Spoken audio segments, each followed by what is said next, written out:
Good morning, everyone. Honorable Yao Yingqi, President of Wlfd.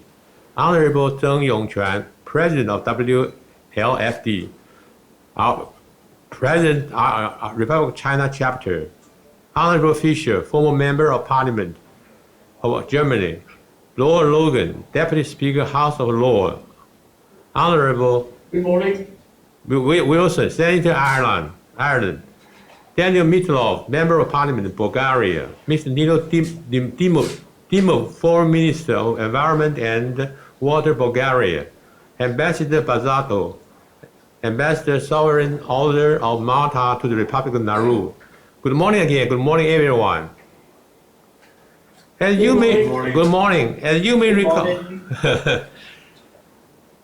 as you may recall, on September 24th of 2012, our declaration adopted by United Nations General Assembly at a high-level meeting on the rule of law at the national and international level reaffirmed that human rights, the rule of law, and democracy are interlinked and mutually reinforcing, that they belong to the universal and indivisible core values and principles of the United States.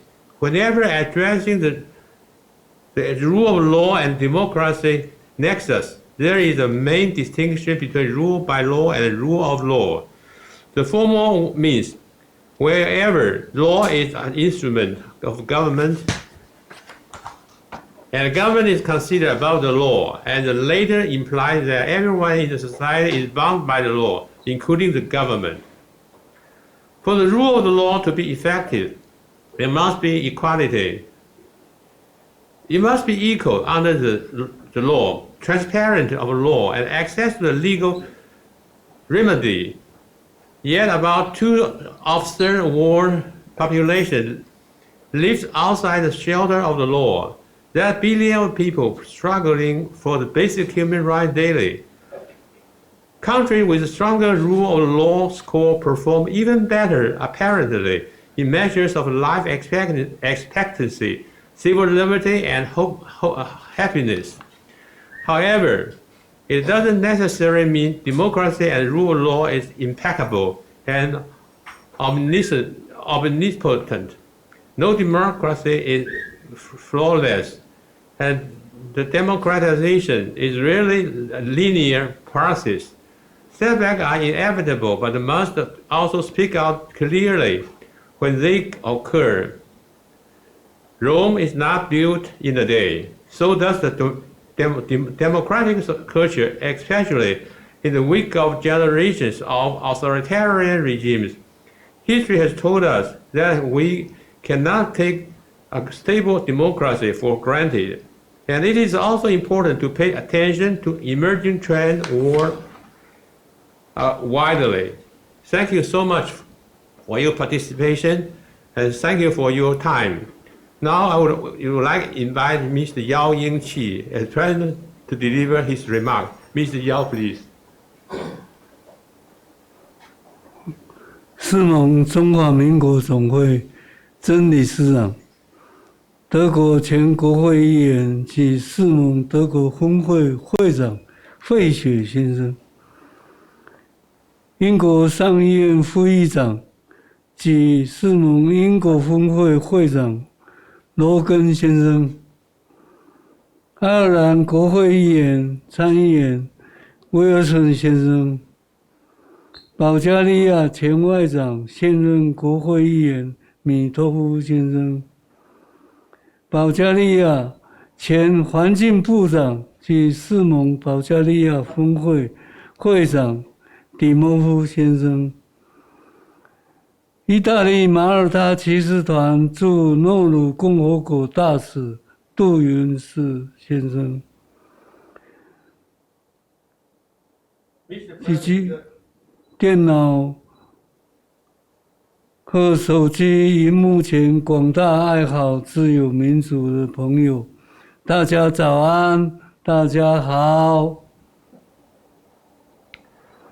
Distinguished guests, Honorable President Zheng, Honorable President Fischer, Mr. Senator Wilson, Minister Mitov, Brazado, All these freedom and democracy-loving friends, we are watching the forum from your computers or smart cell phones. Good morning to all, good afternoon to all the Asian friends. 今天世盟总会在中华民国台北市以视讯方式召开2022年世盟欧洲区域视讯论坛，非常欢迎，也非常感谢欧洲各国与会贵宾在百忙中抽空参加，同时其他世界各地爱好自由民主的好朋友也能特别拨冗收看这次论坛活动。这不但是对世盟宗旨及会务的肯定，也表示各位对世盟推动全球自由民主发展的支持。本人代表世盟向大家致上万分的感谢。With the help of Computer Worldwide Internet, we would like to welcome you to the Wlfd European Regional Virtual Forum, co-sponsored by Wlfd Headquarters and Wlfd ROC Chapter in Taipei. The theme of today's forum is Freedom, Democracy and Rule of Law. Thank you very much for taking your time to participate in the meeting. In the meantime, for those freedom and democracy-loving friends that are all particularly taking your time to watch the forum, we appreciate very much your support for Wlfd in promoting the global development and freedom and democracy under the guidance of Wlfd general purposes and scheduled program. 根据民族史记载，我们知道，从1828年全球民主化浪潮发展以来，到2003年为止，全世界已经发展出63%的国家，70%的人口得以享有自由民主的生活方式。然而，到了今年2月，根据英国经济学人智库 EIU 2021年民主指数报告，全球竟然仅剩45.7% 的人口生活在民主体制下，创下自2006年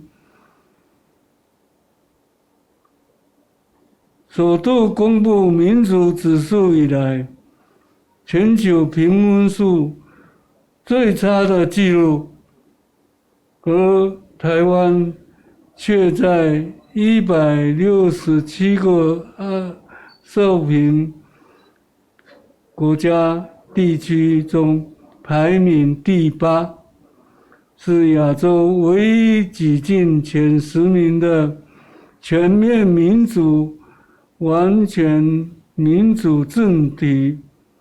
这是政府与人民长期努力的成就，也是中华民国全体国民的荣耀。What is freedom and democracy? Simply saying, it is representative politics implemented by the ideas of traditional liberalism. In another word, it is oriented from the Western democracy. The reason why we are talking about freedom and democracy today in the 21st century is because that we are concerned the future democracy around the world. First, the efficiency of the democratic government is declining. Therefore, national economy could not be effective to promote people's income, could not be raised enough to meet their needs. The nation economy could not keep growing. Second, the popularism has become popular globally. Therefore, social conflicts, and the threat to the human rights for the minority increasing. These disputes and divisions are seen everywhere in the country. Although most people still support freedom and democracy, they are inclined to believe that the above two reasons make them hard to sustain the so-called democracy in the future. 世盟成立之初，是以反共、谋求世界和平为目的。在苏联瓦解后，世盟进一步致力推动全球自由民主的发展，以及促进全人类的权益和福祉。有鉴于当今自由民主之发展，面对集权政府与民粹主义政党之威胁，为掌握各项对自由民主所造成的挑战，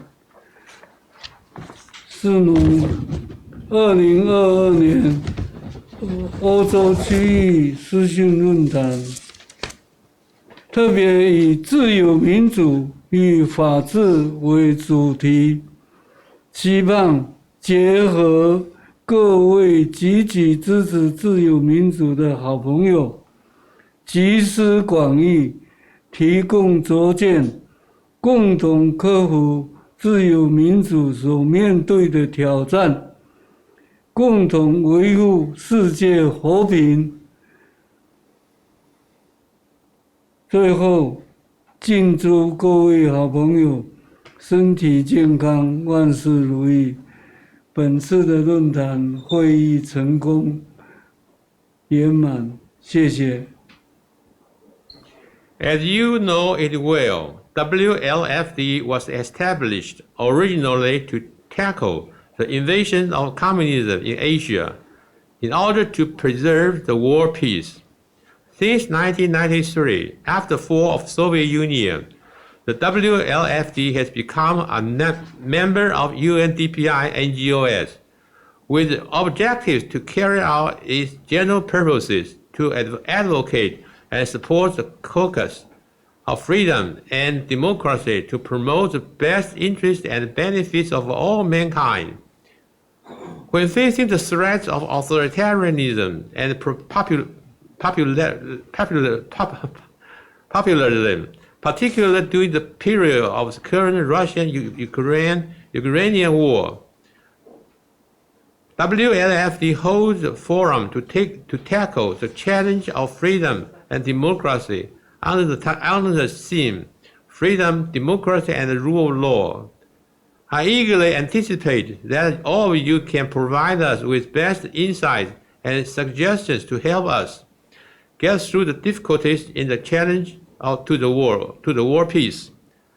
Finally, thank you again for taking your time to attend the meeting, and may I wish you health and happiness at the forum a great success. Thank you.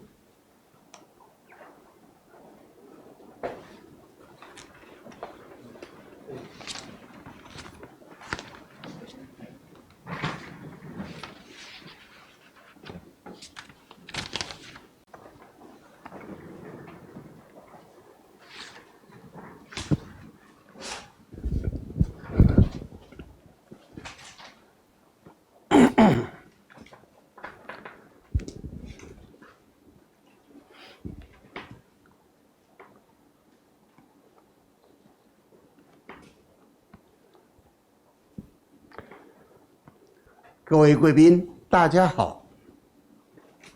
Good morning, gentlemen. 首 How are 先， you? 我要感谢大家拨冗参加2022世盟欧洲区域视讯论坛。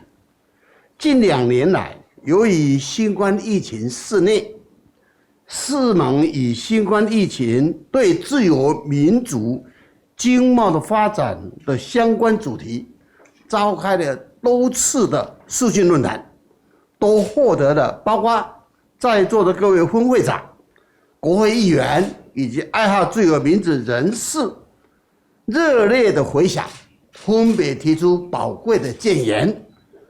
所以我们认为新冠疫情对自由民主社会的冲击是激烈的。总部位在瑞典斯德哥尔摩的国际民主及选举协助研究所 IDEA 在去年2021年所公布的报告指出，全球的民主状况正在倒退，有更多的国家走向专制。我们始终相信疫情终将过去，人类总能找到和病毒共存的模式。I want to thank you for taking time to participate in the 2022 Wlfd European Regional Virtual Forum. As you all are aware, the variant strains of COVID-19, Omicron, has been continually ravaged in the past 2 years, and Wlfd has called a virtual forum several times with the theme of COVID-19 influence of freedom, democracy, and economic development. And the response from all the chapter members, parliaments, freedom-loving people, and enthusiastic and favorable with constructive advice. It is very true COVID-19 impact on freedom, democratic society are severe. A report published by IDEA, International Institute for Democracy and Electoral Assistance, headquartered at Stockholm, Sweden, indicates the global situation of democracy is going backwards with more countries move forward to authoritarian. Indeed, we believe that the pandemic will be over and human beings will find a model of coexist with the virus. 本次视讯的论坛的主题是自由、民主与法治。我们都知道，自由与民主是相依相随的，有自由才会有民主，有民主才会有自由。在自由民主的核心，不可或缺的就是法治的精神。从根本的意义来说，法治是保障人民的权益，法治更是民主社会的基石。要创造自由的社会，民主法治就不能够分离开来，两者必须同步同行。唯有实行法治的民主，社会才能够建立信任，在危机中坚持不懈，以包容对话来消除社会的分歧，减少冲突的发生。The theme of virtual forum is freedom, democracy, and rule of law. Freedom and democracy are two interdependent elements. There is freedom, then there is democracy, and vice versa. The spirit of the rule of law is but an indispensable part of freedom and democracy to safeguard people's rights. They are two inseparable parts of keystones to proceed synchronizedly. And only by rule of law, a mutual trust-free and democratic society will persevere and unremittingly be built and steering over crisis. An inclusive dialogue will eliminate social cleavage and reduce conflict. 当前国际情势面临历史的转捩点，俄乌战争打破了区域的稳定，进而影响全世界的经济，更凸显了自由民主的重要。世界上还有许多的地方，人民是饱受战争之苦。环顾我们的国家，中华民国坚定捍卫自由民主。我们要呼吁各国应一致坚定的自由民主的信念，经济持续的成长，促进世界和平。美国智库自由之家 Freedom House 在2022年全球自由度的报告中，全球民主已经连续了16年的衰退，台湾仍然获得94的高分，和去年相同的分数，继续的名列全世界最自由国家之一。这是政府和全国人民常年努力的结果，成为举世所公认的荣耀和成就。Current international situation is reaching to a historical turning point. Russia and the Ukraine war broke the regional stable and affect the whole world economy. And it is also highlighted the importance of freedom and democracy. Indeed, there are a lot of places and people still suffering from war.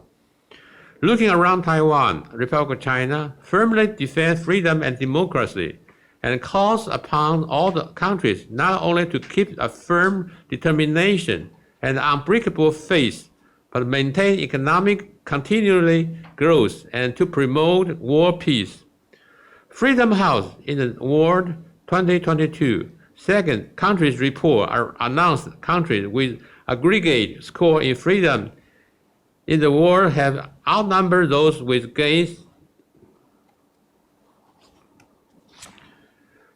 for the past 16 years. Taiwan, with aggregate high score of 94, listed as one of the freest countries, same as last year. This achievement and glory are attributes to the joint efforts of government and its people. 最后，再次感谢各位波隆参加2022世盟欧洲区域视讯论坛。相信以各位的学养经验，一定可以在这一次的论坛之中提供眼见和建言，深入探讨民主、法治和区域的和平，共度艰难并战胜疫情。谢谢大家。Last, I would like to say thanks for all your time to part in this forum, and thanks again for your constructive opinions, viewpoints, and discussion. Thank you again. Now I would ask Mr. Dimov to make his presentation. Mr. Dimov, please. I know you have busy another schedule, so you'll leave earlier. So please start right now. Thank you very much. Thank you. Dear President Yell, dear Vice President Tang, dear David, dear colleagues. Thank you very much for the invitation to take part of the World League's Freedom and Democracy European Regional Forum. The subject under consideration today is essential. Just as the struggle between good and evil, between freedom and slavery, are essentials. 2000 years ago, Guy Cornelius Tacitus, a Roman philosopher, concluded, "As worse a state is, as more laws there are." Every representative of the liberal democracy today, when he speaks of freedom and democracy, is in fact speaking of the rule of law. This inseparable link is presented almost as an axiom for the existence of this political form of government. Probably no sensible political philosopher, analyst, or activist will be found to dispute this fact. Yet, this axiom, unlike the mathematical ones, is refuted. What is the reason for the failure of this statement? Looking carefully at the whole wording, the only part we need to think about is the word law and its meaning.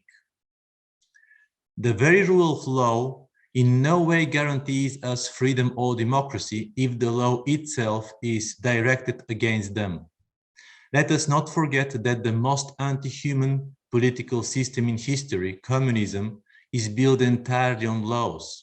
Let us not forget that the rule of these laws cost the lives of hundreds of millions of human beings. Let us also not forget the National Socialism, which imposed laws caused of the death of tens of millions. Looking at human history, we can see that the imposition of the law has almost always led to the restriction and, above all, deprivation of liberty, and hence to lack of democracy. In the various forms of totalitarianism, through the rule of law, the state imposed control over all spheres of life, political, social, and intellectual, and especially control over the inner freedom of the man. In this case, the law is used as a tool to determine behavior, not to resolve conflicts. It ceases to be a framework in which people have the freedom to take risks and to take responsibility for them. It is the depersonalization of the individual, the transfer of responsibility to impersonal state where it is blurred and forgotten. The individual has already lost its significance beyond its participation in a comprehensive system aimed at governing in favor of a superior class, nation, or race, and in the name of bright future. These are the steps on the path to slavery. Let us return to the topic of this relationship between freedom, democracy, and the rule of law. In order for this connection to be axiomatically true, we must set certain limits in our understanding of the law. The rules, and in particular the law, exist only if they are applied, and only if they are applied as such. That is, no one, including those who prepare or implement the law, can be released from them. Otherwise, the law will and can and will be applied as arbitrary violence. This is still not enough for people to obey the law. What is needed is public expectation for the law to be obeyed and a desire to fulfill what others expect. But who are the others? The obvious answer is that I want to meet the expectation of those to whom I belong. We make a clear distinction between those who are mine and those who are not. An essential element of this distinction is that the opinion of the former is important to us and that of the latter is not. Ordinary people are not cosmopolitan like greater politicians, intellectuals, and businessmen. They, ordinary people, have a sense of belonging to a place, to a language, to a custom, to a family attachment. But it is these people who are the majority, and it is their acceptance and obedience to the law that is of utmost importance. Therefore, when we talk about law, a necessary prerequisite is national loyalty. Liberals, socialists, and other proponents of the globalization believe that transnational governance is inevitable. Markets and migration are destroying our understanding of borders. That more and more power structures such as international corporations, the World Bank, the International Monetary Fund, Greenpeace, etc., are beyond the control of any state. However, the facts say just the opposite. Each transnational institution relies on nation state for its legitimacy and strength. Beyond that, they are seen as a source of disorder rather than a cure for it. International corporations and NGOs also exist within the institutional space created by the nation state. It is an utopia to believe that a form of government is possible that does not directly or indirectly rely on the legal framework established by the national state. But the most important requirement of the law in order for its supremacy to be directly related to freedom and democracy is to submit to the existing transcendental moral orders. Unlike liberals, socialists, and so on, conservatives believe in the existence and supremacy of such moral laws. Whether defined as divine or natural, these laws operate in human society. They carry the wisdom of the times and are necessary and sustainable moral authority. At the heart of this moral authority is the freedom of choice, the greatest gift of God after the life itself. Any law that restricts this God's gift, any law that contradicts the transcendental moral order, is a law whose supremacy is disastrous for the freedom and democracy. Thank you very much for your attention. Thank you very much for your presentation. Very good. Thank you so much. You emphasize on the law and democracy. We appreciate. We know that also is play a very important role of the law. So I don't want to keep you too long in here. You are ready for the next program, your program. Okay. Now yes, thank you very much. And unfortunately, I have to leave you. Bye. Bye. Next, I would invite Mr. Fischer to deliver his. Okay, Mr. President, ladies and gentlemen, dear friends, it's good to see you here today, but I hope to see you soon in reality, because I think if we discuss in reality, it's much better than we discussed online, but online is better than nothing. So Russia's invasion of Ukraine in relation of international law has opened our eyes in Europe, I think. Peace in Europe, which we thought was secure, cannot be taken for granted. We must be ready to defend ourselves, if possible, together.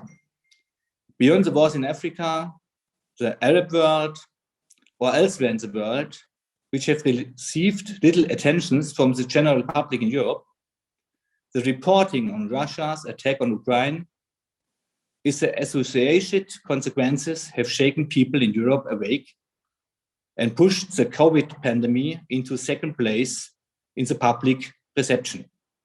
I think it's not only in Germany, it's in whole Europe, it's the same. Solidarity rallies with the people of Ukraine are taking place in many places. There's a great willingness to help Ukrainian refugees. At the larger railway stations in Germany, there are organizations that receive refugees from Ukraine, provide them with food and beverage, and offer them other assistance.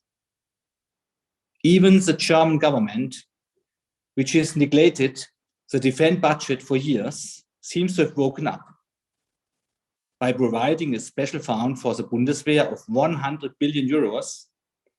The German army is to be made fit again. This shows where Germany really stands after 16 years of Angela Merkel's government. It is significant that an SPD-led federal government with a green foreign minister now wants to fulfill the promise made by Germany years ago, but never kept, to invest 2% of the gross domestic production in defense. Germany is faithfully standing by its allies in this grave crisis. This applies to both the governing parties and the largest opposition faction, the CDU-CSU parliamentary group led by Friedrich Merz. He was now in Ukraine to see what's happened there. Ladies and gentlemen, the German governments under Chancellor Gerhard Schröder and Angela Merkel, mostly with Frank-Walter Steinmeier in important positions, have also led Germany into an offside in terms of energy policy. The senseless withdrawal from the peaceful use of nuclear energy and coal-fired power generation also increased dependence on Russia oil and gas. In recent weeks, this has been increasingly discussed in public. The Bild newspaper, one of the biggest newspapers in Germany, aptly wrote on the 11th of April, ex-Chancellor Angela Merkel and her long-time Foreign Minister Frank-Walter Steinmeier have led us into this dependence on war criminal Vladimir Putin for years.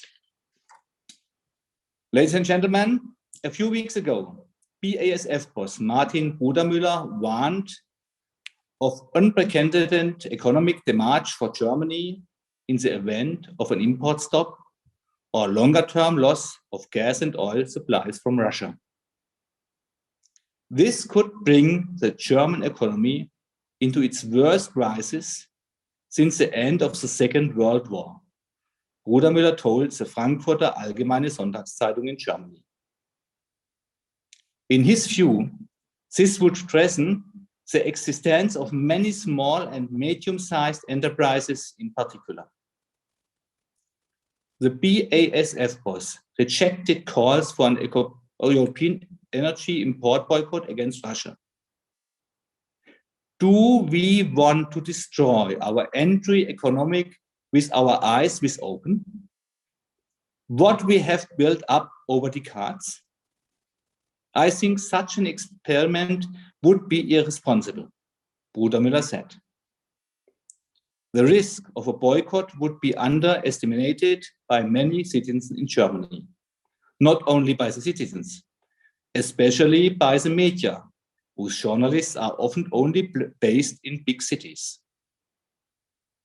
A complete renunciation of Russia's natural gas imports would only be possible in Germany in the medium term. If we hurry, we can do it in 4 or 5 years, said the BAS boss. Other energy imports, such as liquefied gas from the United States, could not be increased at the push of a button. Dear friends, ladies and gentlemen, people are asking themselves, are we helping Ukraine by permanently damaging our own economy in an economic war with Russia? Does such foreseeable collateral damage really make sense?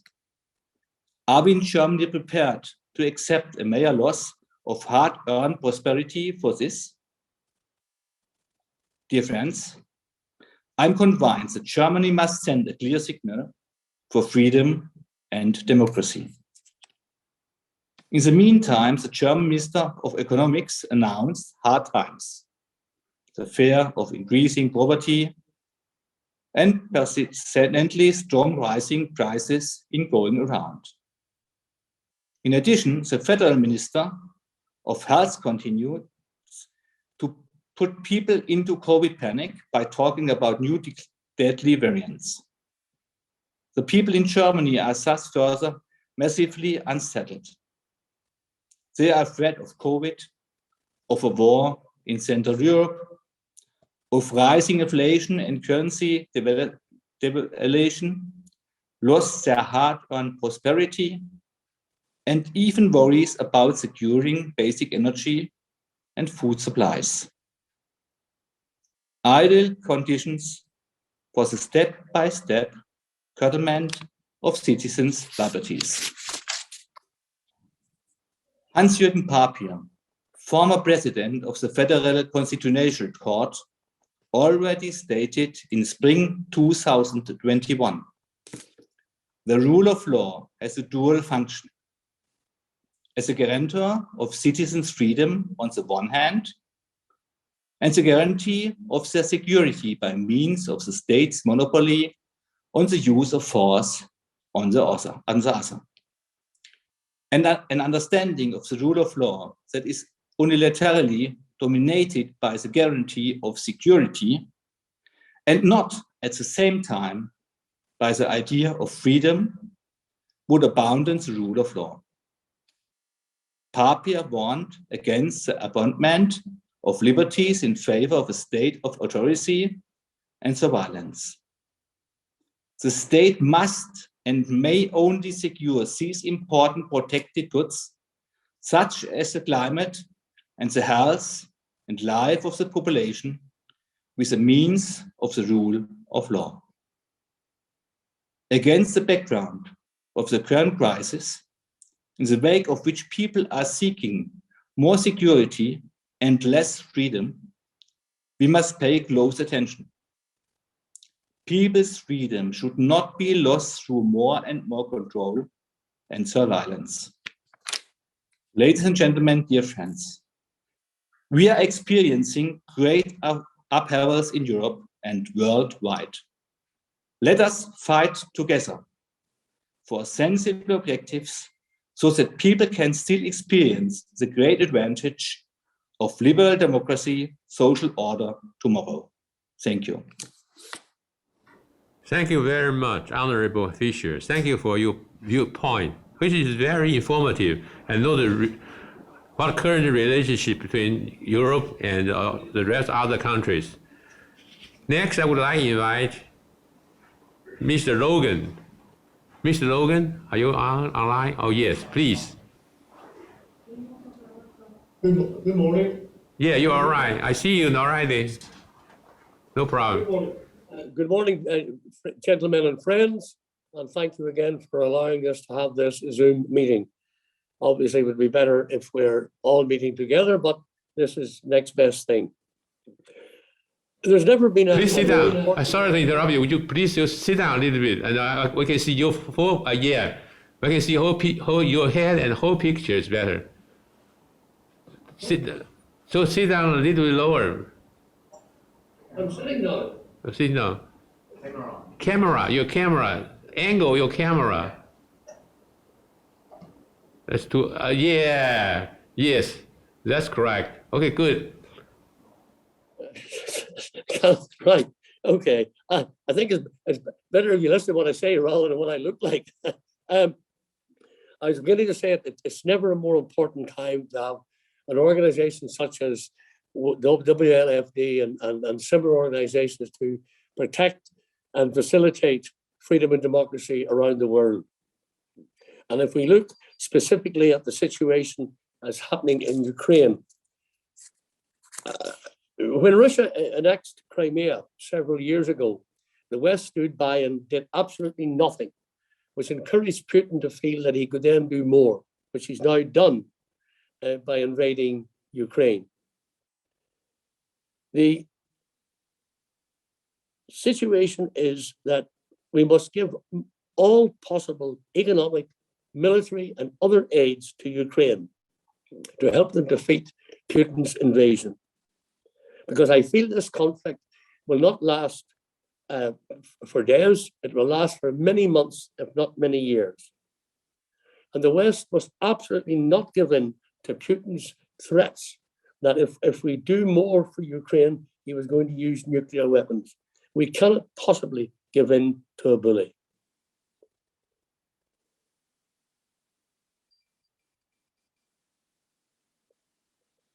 Because if we don't take steps now, I feel that Putin will move further to the West. I worry about Moldova. I worry about Transnistria, which has a large Russian element in it, and there's going to move. If he gets Odessa, he will have a corridor straight along getting into Moldova. And then we have to worry about Belarus. NATO is expanding. Finland and Sweden, who are now getting very worried about Russia, are applying to join NATO. And I hope and trust they're allowed in as quickly as possible. In a global situation, I'm sure China is watching with great anticipation and great what is happening with Russia and the West in Ukraine. And if they see that the West has not the courage and the help and the willingness to help Ukraine, then surely it will give China a greater resolve to invade Taiwan, thinking that the West will not come to Taiwanese help. This we have to resist at all thoughts. Moving in, as our colleague said about the fuel situation and in Europe. The EU has recently said that they're going to stop fuel coming in from Russia, both gas and oil and gas. But unfortunately, Hungary and Bulgaria and Czechoslovakia, to an extent, are. I can understand why, because they depend greatly on Russian fuel. In fact, the EU imports 45% of US SSR gas.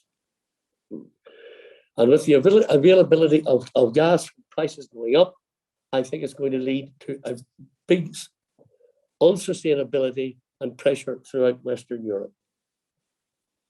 If we move then briefly to the situation pertaining in the UK, we're at the moment in this very day having elections for local councils and local mayors, and how that transpires will affect the overall general situation in the UK. Our Prime Minister is in difficulties. There was a thing called Partygate, and he has allegedly misled Parliament and lied to Parliament. That is a most heinous crime as far as parliamentary language is concerned in the UK. And if he's proved conclusively and has done that, it will mean he should be resigning. Here, particularly in Northern Ireland, if I'm being viewed to a very local thing, we're having, again, local elections, and they're centered around a thing called the protocol. The protocol was inserted into the agreement as we left the European Union, which allowed checks and balances to be made of goods moving from the GB mainland to Northern Ireland. This, in effect, is causing an internal border within a country. The vast majority of the people in Northern Ireland feel this is unacceptable, and it is causing great ripples in the local politics.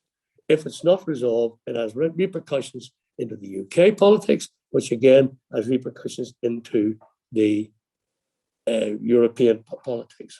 So in general, I'm saying that if we look to Ukraine, the British government, the West, NATO must give all possible supports to the Ukraine people, to show to China and all our rest in the world that if and when they should think of invading Taiwan, Taiwan will have many friends in the West to help.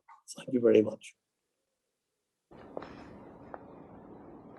Thank you very much for your presentation. And your idea is very clear.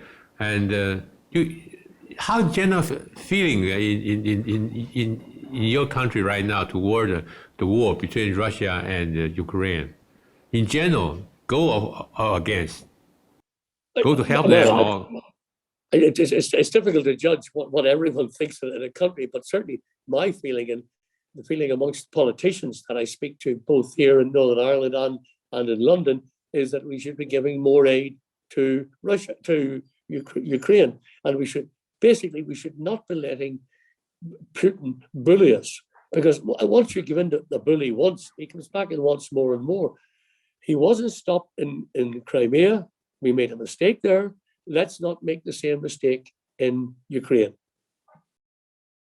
We'll talk later after each gentleman's presentation. We can ask you more or other gentlemen's opinion toward this.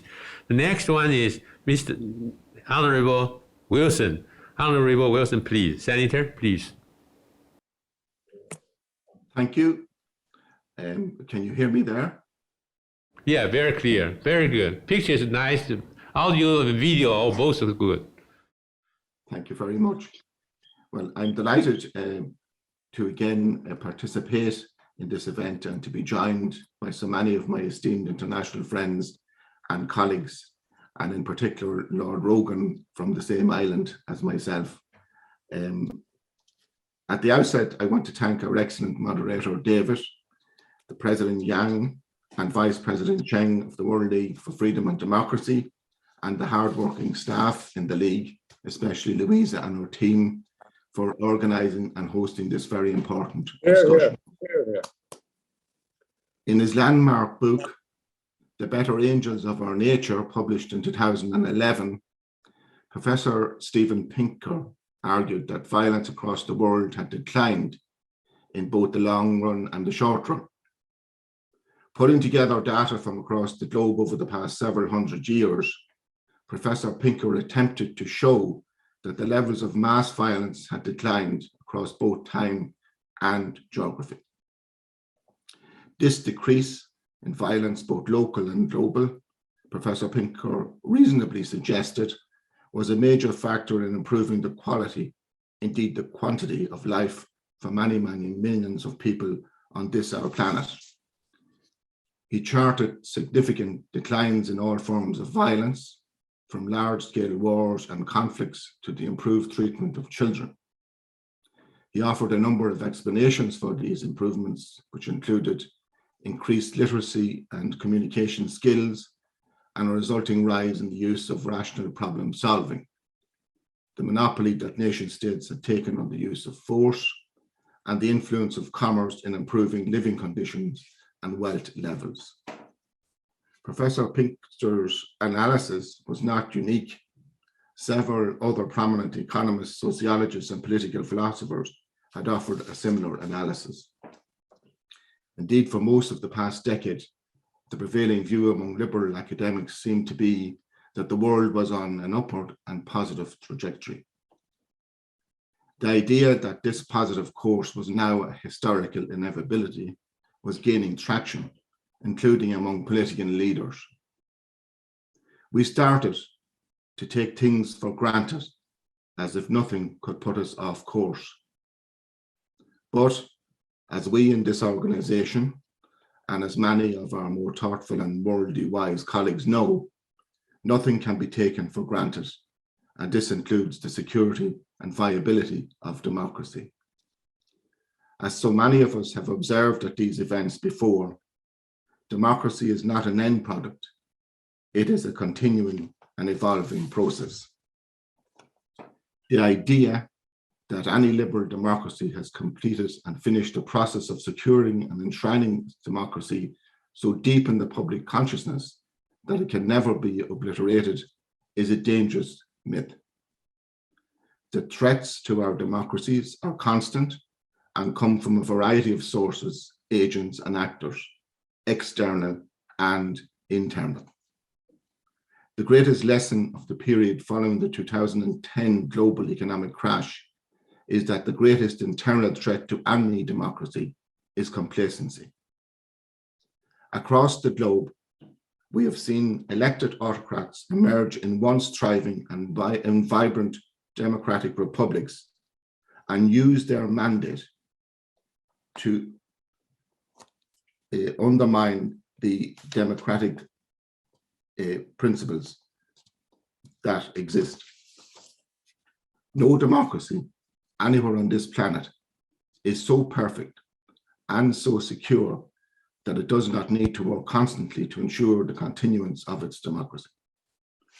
This, colleagues, includes working to constantly ensure a free and fair press and a wholly independent judiciary. A truly functioning democracy requires a fair and independently administered rule of law in which all citizens can have faith and confidence in. I believe the last time I addressed this group, it was in the issue of how democracies were addressing the COVID-19 pandemic. During that contribution, I observed that this health emergency had highlighted the importance of people being able to turn to their elected democratic governments and statutory agencies to find clear guidance, honest information, and solid leadership that they can trust. Trust in the institutions of government was a vital commodity in the fight against COVID-19. People needed to have sources of informed and professional information. But we also saw a huge volume of misinformation and disinformation circulated to undermine trust in government that ultimately came from reliant sources via social media and through biased and politically motivated media. We saw how false and deliberately misleading information has caused damage and panic. We sadly saw some governments respond by engaging in anti-democratic behaviours, trying to shut down legitimate debate and comment. As I said in my last contribution, I believe we should now carefully study and analyse the range of responses from governments across the globe, particularly across the European Union, and assess which ones perform best in protecting their democratic values and which use COVID-19 as a pretext for further curtailing the rule of law. I reiterate that call here again today. Colleagues, as has been mentioned earlier by a number of the participants, we are all rightly shocked by what is happening in Ukraine. It is a blatant attempt by Vladimir Putin's despotic regime in Russia to obliterate democracy and the rule of law in Ukraine. Returning to the previously discussed Professor Pinker, he argued that one of the reasons why violence was on the decline was because democracies avoided disputes with each other and that they had an inherent tendency to avoid violent and military conflicts. But this analysis only applies when the countries on both sides are democracies. Russia is not a democracy. It is the very antithesis of a democracy. All of us know that Putin's cowardly and brutal war crimes in Ukraine have nothing to do with that country applying to join NATO. It is all about Ukraine becoming a Western-style democracy and moving gradually and progressively to embed democratic values and the principles of the fair rule of law into its daily life. It has to do with a bigger, bullying neighbour believing that it can all alone decide what happens in the smaller countries around it. Irish and Taiwanese politicians on this forum know what that feels like. Though in the Irish case, we know that the principles and values of democracy and the rule of law are so embedded in the United Kingdom that we need no longer have any fears on that score. The resilience and courage of President Zelensky, his ministers, and most especially the men and women of Ukraine must be an inspiration to us all to always stand up for democracy. The complacency we fear may undermine democracy elsewhere is not on display in Kyiv, Odessa, or Mariupol. Ukraine's struggle is and should be our struggle. Ukrainian freedom, independence, and democracy must prevail, and we as the champions of democracy in this organization must do what we can to assist. I want to thank you all again for the opportunity to share these few thoughts with you, and I look forward to meeting with you all again very soon, hopefully in Taiwan. I want to apologize that I have to leave 15 minutes earlier, so I want to apologize to Fabrizio. I may not be able to stay for all of his contribution, but I very much enjoyed the contributions to date, and thank you once again. Thank you. Thank you very much. What you mentioned about democracy is not an end product. It is a continuing and evolving program. I cannot agree more than your viewpoint. Everything is evolving and development. Thank you very much. And now, following gentlemen, the minister, please, would you deliver your message and your viewpoint, Mr. Mitov? Mr. Chairman, Please. Thank you very much for the kind invitation, and thank you to everyone who put hard labor and effort in order to organize this conference. I hope you hear me well. Hello? Yes, I can hear you. Can you? Yes. Oh, brilliant. So I just wanted to make sure that we hear each other, and once again, gratitude to everyone who worked hard in order to organize this. Of course, I hope that we'll be able very soon to start seeing each other in person. And of course, I very much enjoyed the statements until this moment.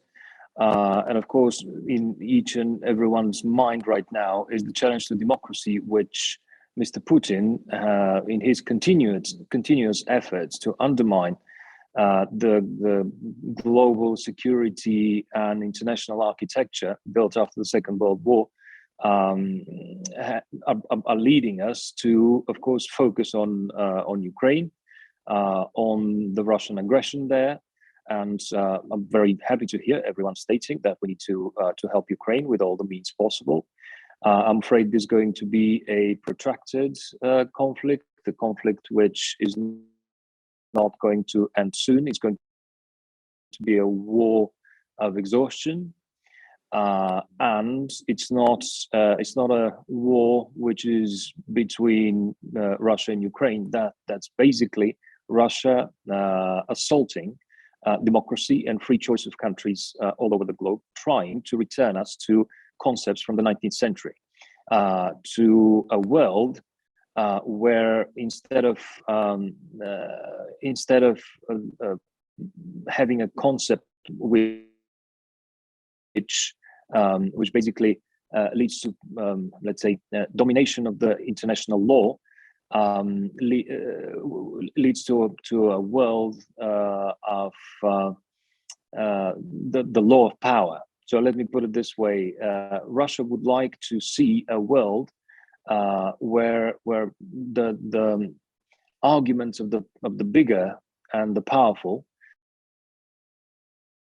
are the leading news. That's the only world in which Russia can be relevant. So Putin opened the doors of the democratic civilization, sniffed a little bit inside, looked at the concepts of separation of power, looked at the concepts of freedom of speech, freedom of market, the concepts of rule of law, didn't like them, and decided that he's going to return back to old charismatic concepts and certain historical revenge for losing the Cold War and the utopia of a return to a former glory. In the meantime, he also, for years and years, has been trying to, of course, dismantle the concept of liberal democracy as a successful form of governance.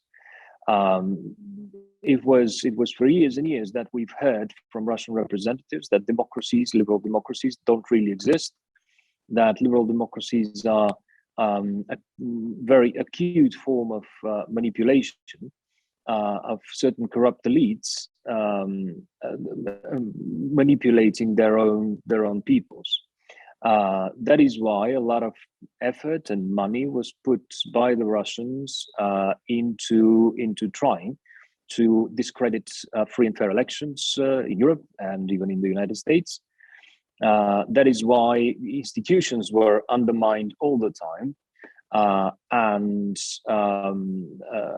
using, of course, a tool which to a great extent was already somehow identified by politicians and scholars around the world as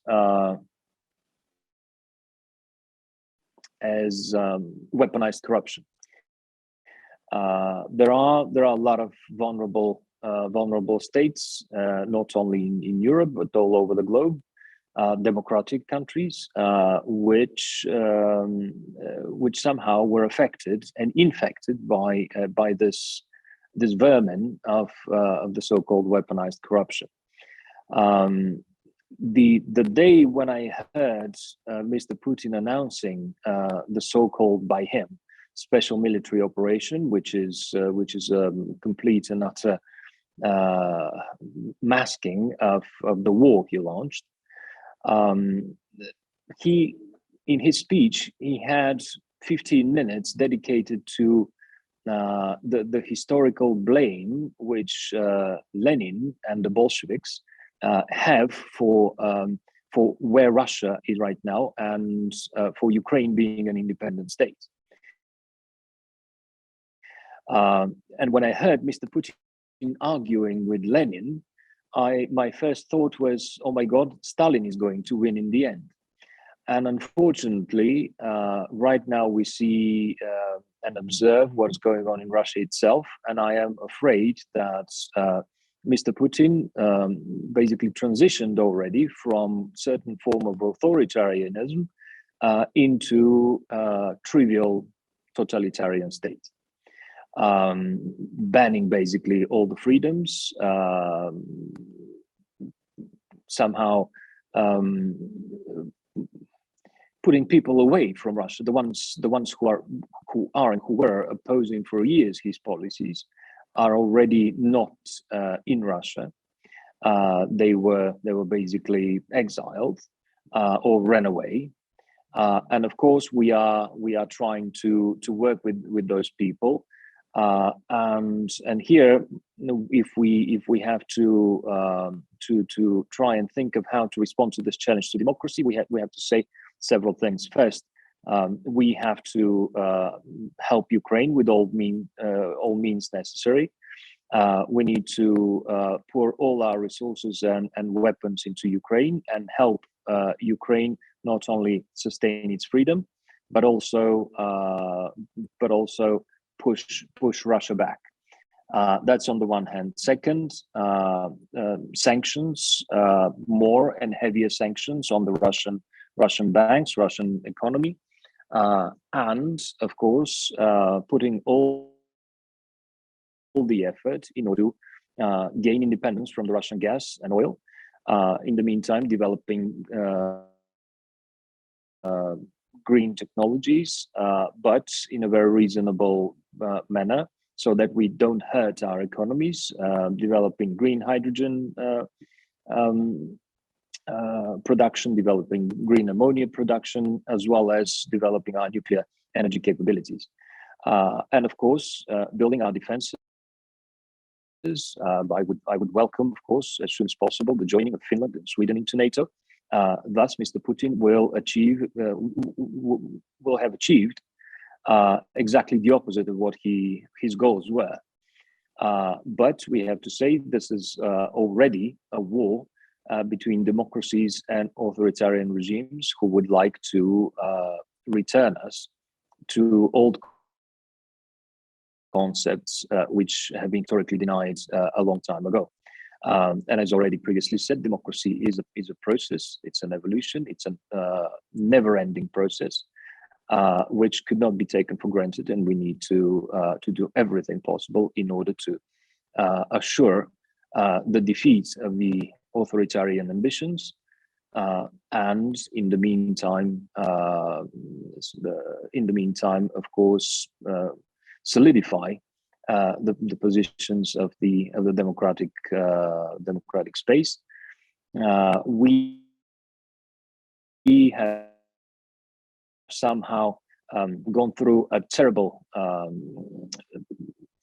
option that China and Russia could have actually coordinated their efforts, both vis-a-vis Ukraine and Taiwan. China, in this case, obviously decided to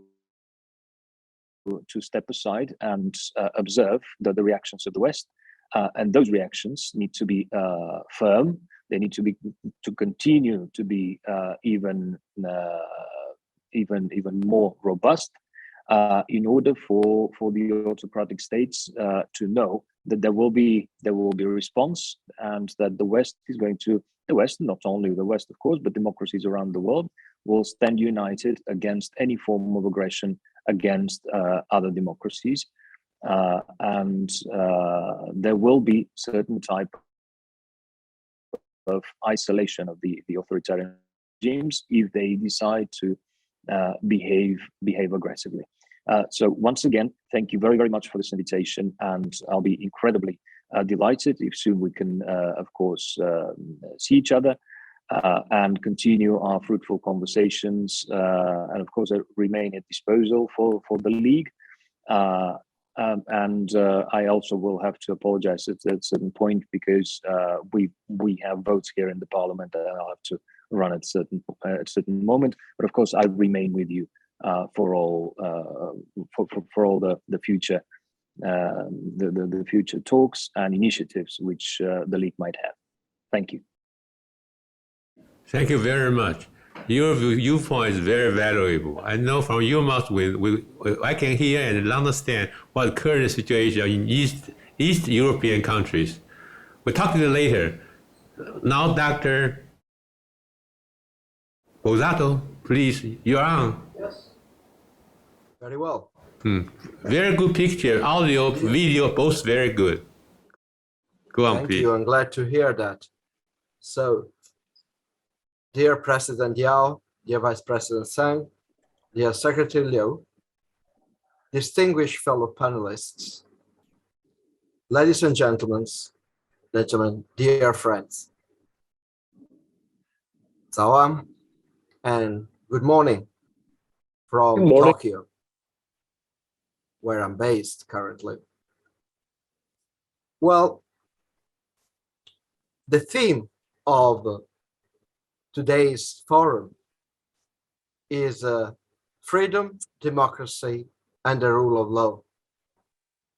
My distinguished predecessors elaborated so eloquently, so brilliantly on democracy and the rule of law and their importance. I would like to ideally elaborate on freedom a particular aspect of freedom, which is the freedom from the threat of a violent death, the freedom from the threat of dying of hunger, dying of exposure, dying of a disease that will be normally curable. And that freedom now is daily trod upon in Ukraine. This is a European forum, so I'm sure that my distinguished fellow panelists are well aware that Europe is a continent that bleeds history, keeps bleeding history. And Ukraine in Europe is a martyr country, a martyr nation. It was the case in the last century. The Holodomor, the great famine caused by Stalin, that caused the death of 3.5 million people. Then World War II, the regime of Stefan Bandera that massacred so many Ukrainian Jewish people. Then, since 2014, Crimea and the situation in Donbass, that in 8 years have seen 40,000 people losing their lives, 10,000 civilians and 4,000 Ukrainian military. Now, again, from February 24, the unthinkable is happening again. Europe is at war again. And war, rather than be the continuation of diplomacy with different means, it is actually very often the failure of politics confirmed by employment of military means. I have the distinguished honor of representing a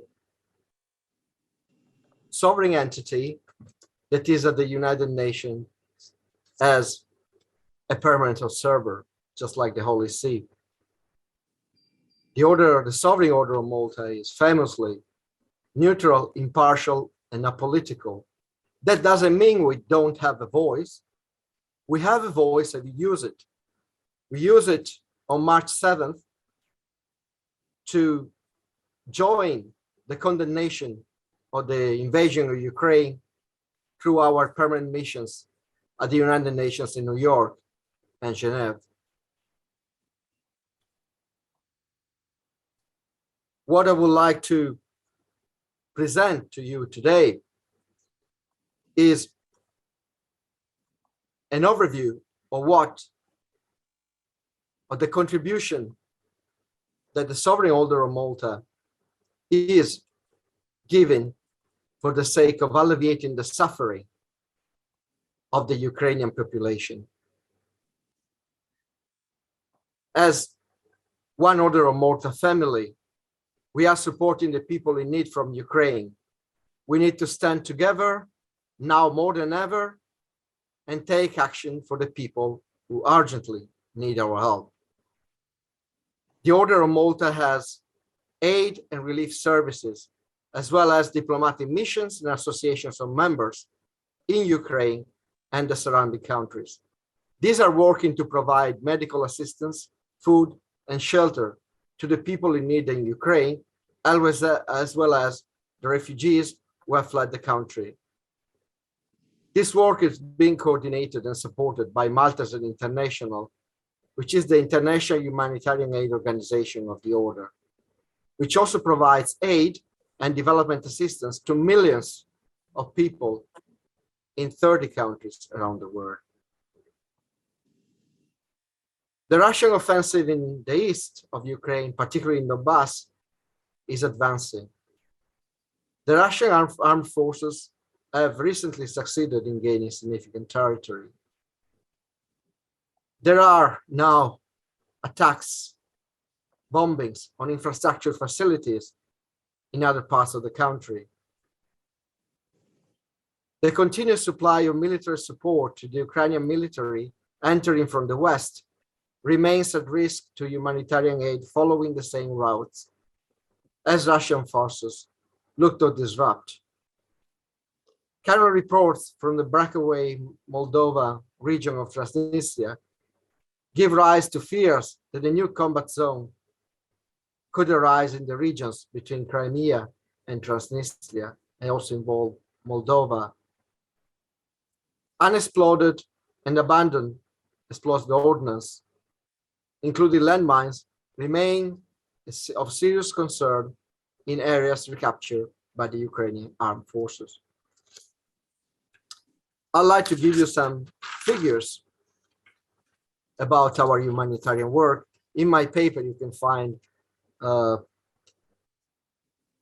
very detailed information, data and figures about the humanitarian action of the Order of Malta toward Ukraine. But first of all, let us state what are the humanitarian needs on the ground. More than 12 million people in need in Ukraine, of whom 7.1 million people are internally displaced and 5.1 million displaced people who have crossed international borders to neighboring countries since February 24th this year. The main needs are shelter, provisions, medical care, food, and psychological and social support. Briefly, this is what the Order has been doing and is doing to contribute to the humanitarian effort. More than 183,000 war meals for displaced people have been delivered. More than 10,000 participants from the Order have received first aid training. Almost 900 consultations for psychosocial support have been set up. We have now support for 38 emergency shelters and 437 volunteers in service in Ukraine. And we continue to distribute food, send relief supplies to various locations, primarily in eastern Ukraine, provide mental health and psychosocial support, especially to children. And we continue to train other volunteers to do their best as much as professionally as they can. We're also sending aid and organizing and catering to Ukrainian refugees in bordering countries. From Germany to Slovakia to Hungary, our members and volunteers are doing their best. I would like to conclude with a little overview about Malteser International, because that's our spearhead every time there is a natural disaster of a crisis situation. As I said, Malteser International is the worldwide relief agency of the Sovereign Order of Malta. For over 60 years, it has provided relief and recovery during and following conflicts and disasters. It also works alongside vulnerable communities on long-term programs to deliver lasting change. Christian values and humanitarian principles form the foundation of Malteser International work, bringing aid to people regardless of their religion, background, or political convictions at over 100 projects in 30 countries. Our vision, the vision of the Order of Malta, is health and dignity for all. Our mission is to provide emergency relief to every human being in need, regardless of their ethnicity, regardless of their religion, regardless of their sex, regardless of their age. Our mission is encapsulated in the motto of the order, in the words of the order, Tuition Fidei and Obsequium Pauperum, which is defense of the faith through the assistance of the poor, the sick, the needy. I look forward to our discussion, and I thank you, all of you, for your patience and your attention. Thank you. 大家谢谢。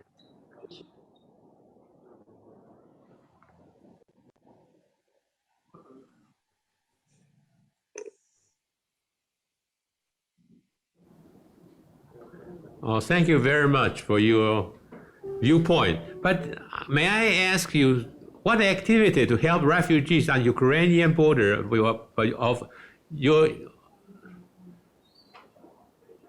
可以讲话了吗? May I speak right now? Yeah. Okay. Would you mind give us more numbers or description about activity to help refugees on the border? Because I know this is your very humanitarian reason, and this based on some historical reason or humanitarian reason you want to help all the refugees. But could you shed more light on that issue to us? Certainly. We are present and active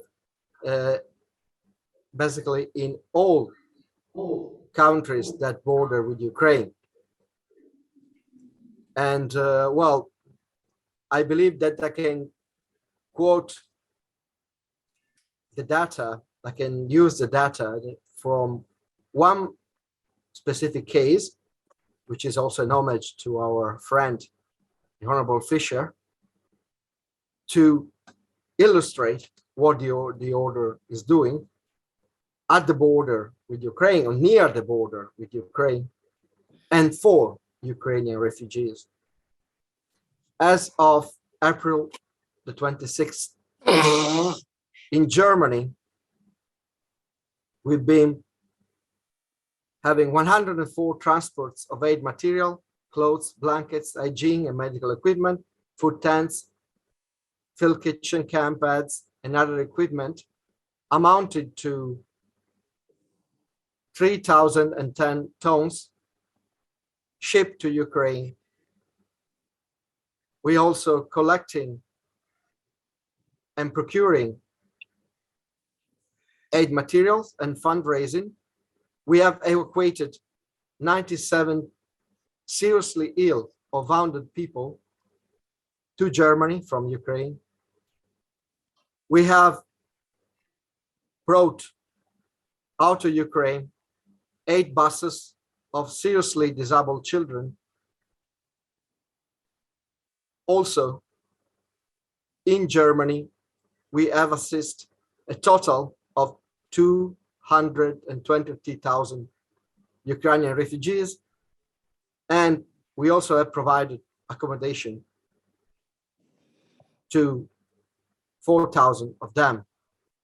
I could continue with Hungary, I could continue with Slovakia, I could continue with Italy, but really, you're going to find all the data in my paper. They are fairly up to date to the end of April. What is important to say is that the order is well prepared, is well equipped, well trained, and determined to contribute to an effort which is also of freedom, of democracy, of rule of law toward the people of Ukraine and toward the nation of Ukraine. Because we work for having Europe bleeding less and hopefully to stop bleeding at all. I hope I've addressed your question. You hit the point. And now the floor is open to everyone. We got free floor and it's open session, open forum. I would raise one question first for ask your opinion. Very short, what is the difference between democracy and rule of law? Is that related? In simple terms, democracy focuses on how society selects those who will hold power, while the rule of law is concerned with how political power is exercised. Would you make some comment on this general explanation of what the rule between democracy and the rule of law? Gentlemen? Can I speak, please? Yes, please, go ahead. Dennis Rosenstein. I'd like to make several points. First of all, on humanitarian aid going into Ukraine, there's 1.5 million people in Northern Ireland, and the population of Northern Ireland are sending 6 to 7 40-foot containers each week to Poland for onward distribution in Ukraine. Senator Dermot Wilson mentioned the COVID situation and the restrictions that was put upon the population during the COVID crisis. They were firm. Some might even think they were draconian. They certainly were necessary.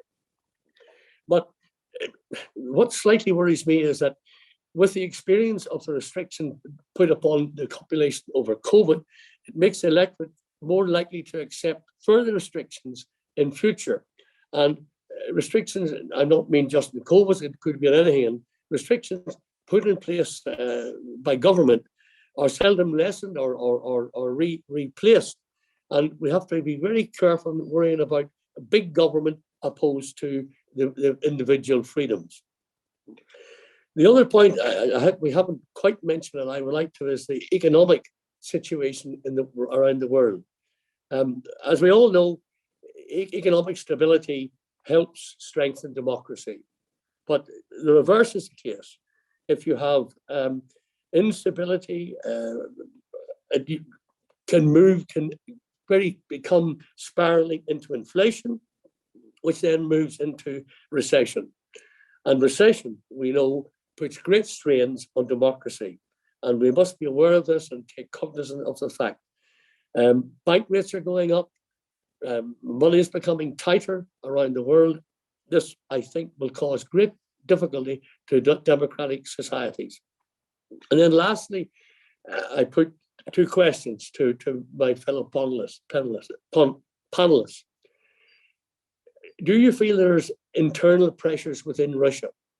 Are there pressures such that, in fact, there could be a coup d'etat against Putin, which, if it happens, one assumes would lessen the war and the situation in Ukraine? And then, especially to my colleagues in the Far East, are there tensions internally in China?